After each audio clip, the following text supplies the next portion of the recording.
आठ की फाइट का वक्त हो चुका है। बहुत बहुत स्वागत, नमस्कार। मैं रविंद्र सिंह आपके साथ और आज का मुद्दा आठ की फाइट का। सदन में कौन भारी, किसने बाजी मारी। दरअसल विधानसभा में आज की कार्यवाही काफी हंगामेदार रही। राज्यपाल के अभिभाषण पर चर्चा के दौरान कांग्रेस के प्रदेश अध्यक्ष और विधायक गोविंद सिंह डोटासरा ने ऐसा कुछ कह दिया कि सदन का माहौल एक बार के लिए गर्मा गया। डोटासरा ने अपने भाषण में सरकार और बीजेपी पर कई गंभीर आरोप लगाए, जिससे सदन में तीखी बहस छिड़ गई। डोटासरा के आरोपों का जवाब देते हुए कैबिनेट मंत्री जोगाराम पटेल ने कहा कि हम इस विषय पर विस्तार से जवाब देंगे। नेता प्रतिपक्ष टीकाराम जूली ने बीजेपी सरकार में तबादलों को लेकर सवाल उठाए। कांग्रेस विधायक रामकेश मीणा ने बिजली कंपनियों को कोयला सप्लाई को लेकर सत्ता पक्ष से सवाल पूछा।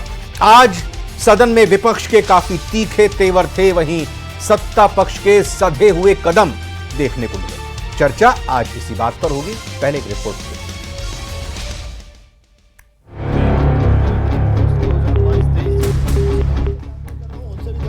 सरकार ने क्या प्रयास किए, आप बताइए। आप यह मिथ्या तथ्य पेश कर रहे हैं। सदन में विपक्ष के तीखे तेवर, सरकार के सधे कदम।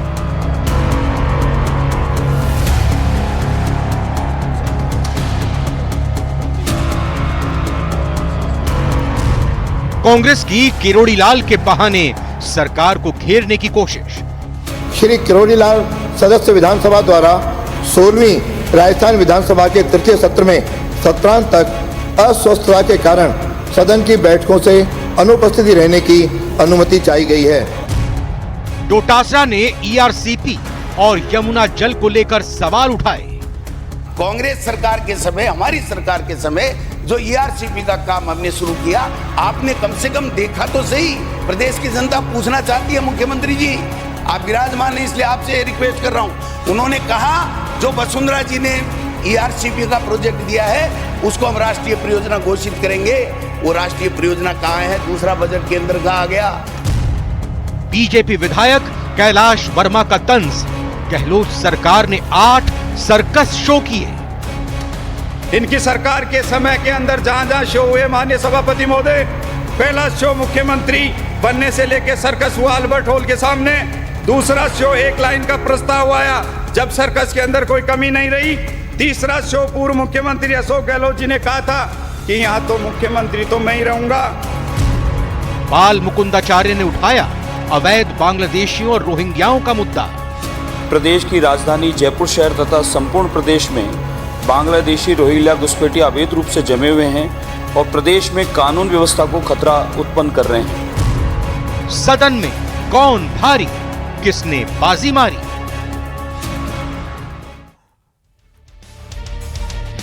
आठ की फाइट के आज के मेहमानों का स्वागत करते हैं। बीजेपी का पक्ष रखने के लिए सुरेश गर्ग हमारे साथ जुड़ चुके हैं। बहुत बहुत स्वागत सुरेश जी आपका। कांग्रेस का पक्ष रखने के लिए स्वर्णिम चतुर्वेदी हमारे साथ ज्वाइन कर चुके हैं। स्वर्णिम जी आपका भी बहुत बहुत स्वागत। हमारे साथ डॉक्टर मिथिलेश जैमिनी वरिष्ठ पत्रकार भी जुड़े हैं। डॉक्टर मिथिलेश जैमिनी आपका भी बहुत बहुत स्वागत है, वेलकम सर। पहला सवाल बीजेपी से, सत्ता पक्ष से, और वो ये सुरेश गर्ग जी, विपक्ष का ये कहना कि राजस्थान की जनता के हितों से जुड़े हुए सारे मुद्दे आज उठाए गए विपक्ष की तरफ से, लेकिन मुख्यमंत्री ने अपनी कैबिनेट की बैठक बुलाने के बाद जो सभी मंत्रियों को ये निर्देश दिए थे, होमवर्क करके जाइएगा, जवाब सही से दीजिएगा, जवाब मंत्रियों के संतोषजनक नहीं लगे सत्ता पक्ष को, विपक्ष को माफ कीजिएगा। दूसरी तरफ सवाल यह भी उठ रहा है कि किरोड़ी लाल मीणा के विभाग का, उनके मंत्रालयों का जवाब कोई दूसरा मंत्री दे रहा है। और तीसरी बात यह जो कि सदन के बाहर हुई, अब कल जरूर सदन में उसको लेकर आपके ऊपर सवाल उठेंगे, और वो ये कि डोटासरा जी का कहना कि अब तो सरकार के मंत्री ही मानने लगेंगे ये पर्ची की सरकार है। देखिए रविंद्र भाई, मैं आपको सिलसिलेवार जवाब देता हूं। पहली बात तो ये कि हमारी जब से सरकार आई है, हमने हमारे संकल्प पत्र के 50% से ज्यादा वादे पूरे कर चुके हैं। चाहे ईआरसीपी का मुद्दा हो, या चाहे यमुना जल समझौते का मैटर हो, चाहे उज्ज्वला योजना के अंदर 450 रुपए में सिलेंडर देना हो, चाहे सम्मान निधि के अंदर हमने 2000 रुपए बढ़ाए हो, चाहे पेट्रोल के दाम कम करने हो, चाहे एसआईटी गठित करनी हो, हर चीज के अंदर, चाहे हमें रोजगार के अवसर पैदा करने हो। आप ये देख लीजिए कि आज रोजगार के अंदर 60,000 से ज्यादा सरकारी नियुक्तियां दे चुके हैं और 81,000 से ज्यादा की विज्ञप्तियां निकाल दी है। तो आप बताइए कि सरकार तो जब से आई है, जब से काम कर रही है। आज देख लीजिए कि जीरो टॉलरेंस की नीति अपना रखी है। आज जो अभियोजन स्वीकृति है, अभियोजन स्वीकृति की संख्या देख लीजिए, 2000 जब से हमारी सरकार आई उससे पहले 4,500 से ज्यादा अभियोजन स्वीकृति पेंडिंग थी। आज 400 के लगभग अभियोजन स्वीकृति पेंडिंग है। तो आप देखिए ना, जब से भजन लाल जी ने सत्ता संभाली है तब से राजस्थान के अंदर सुशासन है। साइबर क्राइम के अंदर देख लीजिए, मेवात एरिया के अंदर जितना क्राइम होता था उससे 70% साइबर क्राइम कम किए। आप देख लीजिए वहां पे 2.5 लाख सिम एक्टिव थे, उनको डीएक्टिव किया। अब बता दीजिए, क्या हमारी सरकार आने के बाद में 2.5 लाख एक्टिव थे क्या वहां पे सिम? इसका मतलब है कि पहले की सरकारों में जब जो एक कुर्सी बचाने के लिए जो खेल चल रहा था ना, 5 स्टार के अंदर चल रहा था, उन सब चीजों की वजह से राजस्थान के अंदर अत्याचार भी बहुत बड़ा हुआ था और भ्रष्टाचार भी बहुत बड़ा हुआ था। तो हमारी सरकार आने के बाद फिर डोरासरा जी ने बोला कि साहब केंद्र का बजट आया और केंद्र ने राजस्थान को कुछ भी नहीं दिया। मैं दावे के साथ कहता हूं राजस्थान को बहुत कुछ दिया है। 85,000 करोड़ रुपए पिछले साल 75,000 करोड़ रुपए मिले थे, इस साल 85,000 करोड़ रुपए मिलेंगे। मेडिकल की सीटें 600 से ज्यादा मेडिकल की सीटें राजस्थान को मिलेगी। जल जीवन मिशन में 30,000 करोड़ रुपए से ज्यादा का पैसा मिलेगा। अब आप कह रहे हैं कि साहब हमें तो कुछ भी नहीं मिला। रेलवे के अंदर जो इंफ्रास्ट्रक्चर में जो रेलवे स्टेशन का कायाकल्प हो रहा है वो हो रहा है हमारी सरकार में। तो ये कहने से पहले देखी तो चाहिए। राजीव सर, आपका भी स्वागत। अब आप देखिए 12 लाख रुपए की छूट दी गई है। मैं यही कह रहा हूं 12 लाख की छूट दी गई है, उसमें 70% राजस्थान के टैक्स पेयर, 55 लाख राजस्थान में टैक्स पेयर है, उसमें से 40 लाख से ज्यादा टैक्स पेयर उस टैक्स रिज्यूम से बाहर आ रहे हैं। और क्या चाहिए? जनता को केंद्र सरकार भी बहुत कुछ दे रही है और राजस्थान की सरकार भी देती है, लेकिन ये विपक्ष का काम है हंगामा करना, विधानसभा में भी हंगामा करना। ठीक है सर, आपने सिलसिलेवार तरीके से बातों को बताया और मेरे 2 सवाल रह गए कि किरोड़ी लाल मीणा के मंत्रालय का जवाब कोई और क्यों दे रहा है, वो भी मैं पूछूंगा। और अब आपकी सरकार के ही मंत्री जब ये कह रहे हैं कि हमारी तो सरकार पर्ची से चलती है, उसका भी जवाब चाहूंगा। लेकिन स्वर्णिम चतुर्वेदी जी आपसे, भाई आपने तो 5 साल की जब सरकार थी 8 सर्कस किए, और कौन कौन से सर्कस का शो हुआ वो तो बता दिया वर्मा जी ने। देखिए रविंद्र जी, भारतीय जनता पार्टी के तमाम नेता जितना भी एक सरकार नहीं एक सर्कस के रूप में जो कार्य कर रही है, वो तो आज आपने जो मेरे ख्याल से कैबिनेट मंत्री हैं जिन्होंने अपने भाषण में कहा कि हमारी तो सरकार पर्ची से चलती है, वीडियो सबने देखा, इन्होंने भी देखा होगा। अब ये तो क्या बजट पर आ गए, लेकिन जो वास्तविक धरातल पे स्थितियां हैं, धरातल पे स्थितियां क्या है? आप कह रहे हैं 600 सीटें यहाँ पे राजस्थान को मिलेंगी मेडिकल की, 6 जो मेडिकल कॉलेज आपने रिव्यू पर लगा दिए, 1 मेडिकल कॉलेज निरस्त कर दिया। तो आप मतलब करना क्या चाह रहे हैं? शिक्षा की बात करते हैं तो स्कूल बंद होने की बात सामने आती है। आप नए कॉलेजों की बात करते हैं तो मैं जवाब अरे भाई मैं बोल लूं, आप बोल। हाँ तो मैं जवाब दूंगा ना, आप झूठ बोल रहे हो तो जवाब तो दूंगा ना मैं आपको। मेडिकल की सीटें अगर मालूम बढ़ रही है तो ये तो 75,000 सीटें दे रहे हैं ना, नोट कर लीजिए।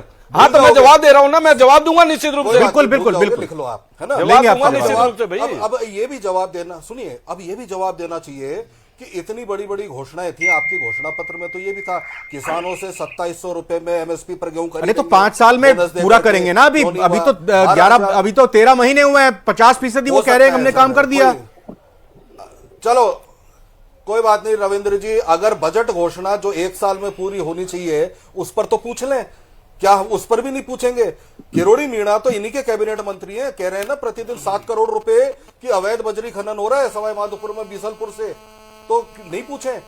पूछना पड़ेगा भाई, क्योंकि केंद्र ये जो माइंस का डिपार्टमेंट है खनन का, खनिज का, मुख्यमंत्री जी के पास है, गृह मंत्री भी वही है। और जब बड़ी बड़ी घटनाएं हो जाएं, जब अवैध बजरी खनन हो रहा हो, एसडीएम पुलिस स्टेशन फोन करके जाब्ता मांगे और नहीं आए जाब्ता टॉक में, तो साहब किसकी गलती है? कोई तो सवाल करेगा, हम करेंगे। अगर गृह राज्य मंत्री के घर के गृह जिले से नहीं तो जवाब दे रहे हैं वो, आप ये क्यों कह रहे हैं कि होमवर्क करके नहीं आ रहे हैं, जवाब नहीं दे रहे हैं? किरोड़ी लाल मीणा जी जो है बीमार कर दिया उनको, वो जानबूझ के उनको जवाब नहीं देने दिया जा रहा है, ये किस तरह की राजनीति है? देखिए हमारी कोई राजनीति नहीं थी, हम तो पूछ रहे हैं ये किस तरह की राजनीति, हम भी पूछ रहे हैं ना। किरोड़ी मीणा जी क्यों नहीं आ रहे? किरोड़ी मीणा जी जो है बाकी तो विधायी कार्य कर रहे हैं, यहाँ पे क्यों नहीं आ रहे? क्या रोक रखा है क्या भाजपा ने? अरे भाई वो आरोप लगा रहे हैं, उनका जवाब नहीं दे रहे। हम तो जो बजट की घोषणाएं थी उन पर बात कर रहे हैं। आपने कहा कि अभी मैंने सुना 59,000 कह रहे हैं कि हमने नौकरियां दे दी।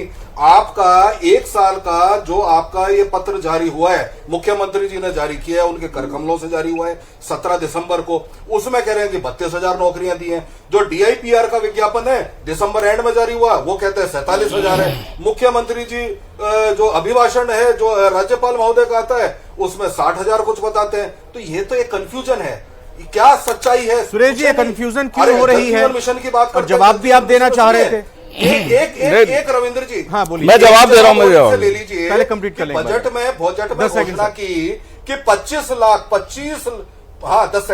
लाख घरों में जल जीवन मिशन के तहत इस साल हम 15,000 करोड़ रुपए खर्च करके नल से पानी पहुंचाएंगे। आपने जो विजन डॉक्यूमेंट जारी किया जो आपके एक साल का था, उसमें तो आप कह रहे हैं कि हमने 5,000 करोड़ खर्च किए 15,000 की जगह, और आपने 9,000 घरों में पहुंचाया, 9 लाख घरों में। और आप राष्ट्रपति के अभिभाषण में भी आप उस आंकड़े को नहीं छू पाए, यानी कि आपकी बजट घोषणाएं भी पूरी नहीं हो रही हैं। तो आप सुरेश जी, इसका जवाब करेंगे। कंफ्यूजन हो रही है, जनता की कांग्रेस पूछेंगे। को लग रहा है कंफ्यूज कर रही है सरकार आंकड़ों के जरिए, अलग अलग आंकड़े आ रहे हैं हर जगह। देखिए हाँ, मैं आपको जवाब देता हूं रविंद्र भाई। सबसे पहले तो इन्होंने सरकारी नियुक्तियों की बात की है आपके डॉक्यूमेंट के। हाँ, मैं वही चीज बता रहा हूं ना, मैं सरकारी आंकड़े बता रहा हूं। 13 जनवरी 2025 से पहले 47,000 नियुक्तियां हो गई थी, और 13 जनवरी 2025 को 13,500 नियुक्तियां और दी है। 60,000 से ज्यादा सरकारी नियुक्तियां दे चुके हैं। 81,000 की विज्ञप्तियां निकाली हुई है, आप जाके चेक कर लीजिए RPSC की साइट पे और SSC की साइट पे जाके चेक कर लीजिए। ये हकीकत है, इसमें कहीं पे भी झूठ नहीं है। फिर ये दूसरे कह रहे कि साहब स्कूल बंद। अरे भाई, मैं खुद भी 26 जनवरी को किसी सरकारी विद्यालय के अंदर चीफ गेस्ट बन के गया था। मैंने उनसे पूछा था कि आपकी संख्या कितनी है, कि साहब 1300 बच्चों की संख्या थी, आज घट के 500 हो गई। मैंने कहा क्यों हुई है? बोले कि साहब बिना इंफ्रास्ट्रक्चर के अंग्रेजी माध्यम से स्कूल कर दिया गया। इस वजह से काम करने वाले गरीब बच्चे जो हिंदी मीडियम में पढ़ना चाहते हैं उनको जबरदस्ती आप अंग्रेजी मीडियम में, अरे बगल में खोल देते ना, मना किसने किया? आपने बच्चों की संख्या घटाने की बात की है, बच्चों की संख्या घटाने का काम किया, बच्चों की संख्या घटाने का काम किया, किस तरह का काम किया? केवल कुर्सी बचाने और अपनी वाई लूटने का काम किया। अब रविंदर जी वाई लूटने का काम किया, हमने वो काम किया, हमने वो काम किया जो उच्च शिक्षा मिले, हमने वो काम किया जो उच्च शिक्षा मिले। लेकिन इन्होंने क्या किया कि उन स्कूलों को बंद कर दिया। मिथिलेश जैमिनी सर के पास, एक मिनट मिथिलेश सर, आज जो विपक्ष की तरफ से सिलसिलेवार तरीके से सरकार से सवाल पूछे गए। एक सेकंड सर, प्लीज अब शांत हो जाइए जरा। ERCP को लेकर समझौता सार्वजनिक क्यों नहीं हो रहा? राष्ट्रीय परियोजना क्यों नहीं बनाई? यमुना जल समझौते पर DPR नहीं बनी? जल जीवन मिशन पर जो घोटाले है उसमें किसी को पकड़ा है क्या? अगर पकड़ा है तो फिर उसमें बड़ी मछली कहां है? इंग्लिश मीडियम स्कूल को बंद करने में लगे हैं। कैबिनेट मंत्री एक कह रहे हैं जिनका भी किरोड़ीलाल मीणा का जिक्र किया, वो खनन पर कोई कार्रवाई नहीं हो रही। किरोड़ीलाल मीणा जो है जवाब देने के लिए आ रहे, बीमार पड़ गए। हम तो सभी उनकी लंबी उम्र की और शीघ्र स्वस्थ होने की कामना करते हैं। परीक्षाएं जो कराई गई उसमें पेपर लीक हो रहे हैं, नर्स का पेपर लीक हो गया, और जो RS का पेपर हुआ उसमें नवलगढ़ में समय से पहले खोल दिया गया। तो ये कुल मिलाकर जो तैयारी राज्यपाल के अभिभाषण पर चर्चा के दौरान विपक्ष की और सत्ता पक्ष की आपने देखी, इसमें किसका पलड़ा भारी दिखाई दिया? देखिए, आज निश्चित रूप से विपक्ष हालांकि भैरव सिंह शेखावत को तो छू नहीं पाया, क्योंकि भैरव सिंह शेखावत जब सदन में नेता प्रतिपक्ष हुआ करते थे तो सह साक्ष्य ऐसा मुद्दा उछालते थे कि सत्ता पक्ष को बैकफुट पे डाल देते थे। लेकिन आज उसी शेखावटी के गोविंद सिंह डोटासरा ने कुछ आंकड़े लेकर मुख्यमंत्री की मौजूदगी में सत्ता पक्ष को घेरने का काम किया। उन्होंने एक बड़ी चुनौती दी कि आपने तो मगरमच्छ नहीं पकड़े, लेकिन 4 साल बाद हमारी सरकार आएगी तो जेल के दरवाजे छोटे पड़ जाएंगे, हम जरूर मगरमच्छों को पकड़ेंगे। हालांकि उनके बोलने में जो सत्ता पक्ष है, उन्होंने उनसे भी एक सवाल किया कि जब आप शिक्षा मंत्री थे तो आपको शिक्षा मंत्री के पद से क्यों हटाया गया? जब उन्होंने मदन दिलावर पर बहुत तल्ख टिप्पणी की कि कोई स्टूडेंट उससे मर जाता है डिप्रेशन से, तो वो कहते हैं प्रेम प्रसंग में तो वो कैसे चलते हैं।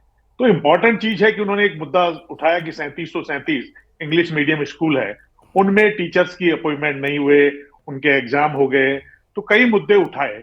लेकिन जो सबसे इंपॉर्टेंट चीज है वो ये है कि जो 81,000 भर्ती है उसका जो पोस्टमार्टम किया गोविंद सिंह डोटासरा ने, वो एक काबिले तारीफ है। उन्होंने बताया कि 52,000 4th क्लास है, उसमें 2200 परिचय है, ऐसे करीब 64,000 पोस्टें बिल्कुल नीचे कैटेगरी की है, 16,000 पोस्टें हैं। इसके अलावा ना स्कूलों में जो रिक्त पद पड़े हैं 1,00,000 सवा लाख, वो भी एक मुद्दा उठाया।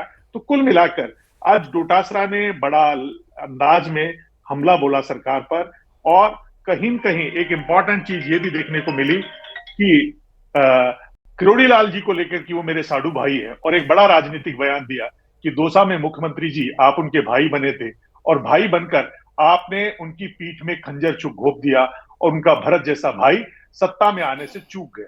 तो कुल मिलाकर आज डोटासरा ने उनको घेरने की पूरी कोशिश की, क्योंकि कांग्रेस में भी एक लड़ाई चल रही कि कौन है असली नेता प्रतिपक्ष। क्योंकि आपने देखा होगा जिस दिन राज्यपाल हरिभाऊ स्पीच दे रहे थे, अभिभाषण, उस दिन भी डोटासरा जी ने बीच बीच में टोका टोकी करके और मंच लूट लिया। एक रामकेश मीणा ने एक मुद्दा उठाया जो कोटा वाला, वो एक गंभीर मुद्दा है। उसका जवाब हीरालाल नागर ने बहुत बेहतर ढंग से दिया कि साहब आपके टाइम वो माइंस बंद हो गई थी, महंगा कोयला आ रहा है। तो कुल मिलाकर आज सदन में जो कार्रवाई हुई, जनहित से जुड़े मुद्दे हुए, और जो गजेंद्र सिंह खिवसे ने धर्मांतरण वाला बिल लाए, बिल्कुल उस बिल से निश्चित रूप से 60 दिन पहले कलेक्टर को इन्फॉर्मेशन करना होगा, लव जिहाद होगा। उस पर टीकाराम जूली ने जवाब दिया कि बिल आएगा उसके बाद हम जवाब देंगे।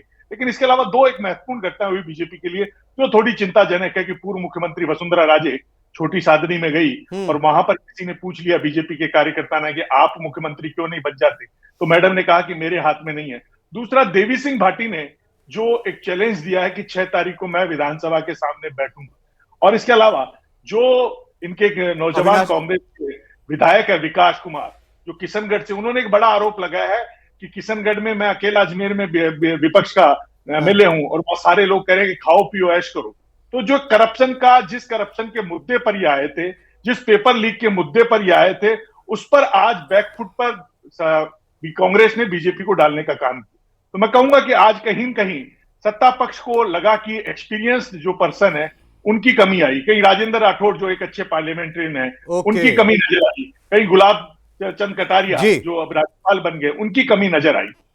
राजीव जैन सर, जिस बात से अभी अपनी बातों का समापन किया मिथिलेश जैमिनी जी, एक्सपीरियंस की कमी बीजेपी के खेमे से, सरकार के खेमे से नजर आई, और किरोड़ी लाल मीणा तो बीमार पड़ गए।